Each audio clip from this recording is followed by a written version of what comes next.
एक सखी, हाँ। आज मैं तुमसे एक बात बताना चाहता हूँ। कौन सी बात हो? अरे बहुत पुरानी बात है। जौन बात बताओ अच्छी न अच्छी बताए।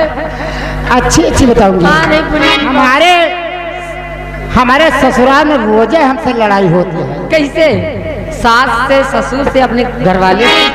केवल घर में सास से और ननद से। कैसी लड़ाई? बताओ बताओ। हाँ बताओ ना, कैसी लड़ाई होती थी? लेकिन शर्म लगती है। अरे बताओ, इसमें शर्माने कौन सी बात है?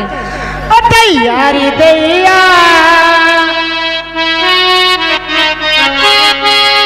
दैया रे दैया, लागे मोहे लागे, पायल मोरी बाजे, सास मोरी जागे। दैया रे दैया, लागे मोहे लागे, पायल मोरी बाजे, सास मोरी जागे।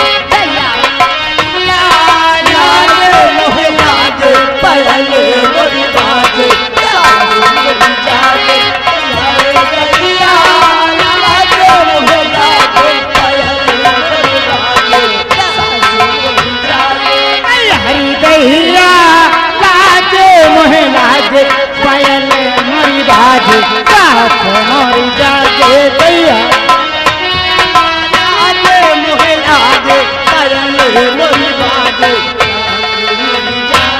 दैया रे दैया, लागे मोहे लागे, पायल मोरी बाजे।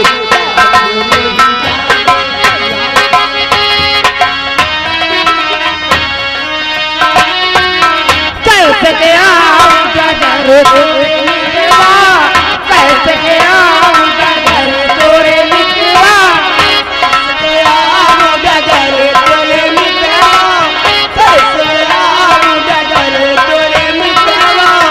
लुक छुप देखे गाँव के सब लोगवा, लुक छुप देखे गाँव के सब लोगवा, लुक छुप देखे गाँव के सब लोगवा,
हेलो।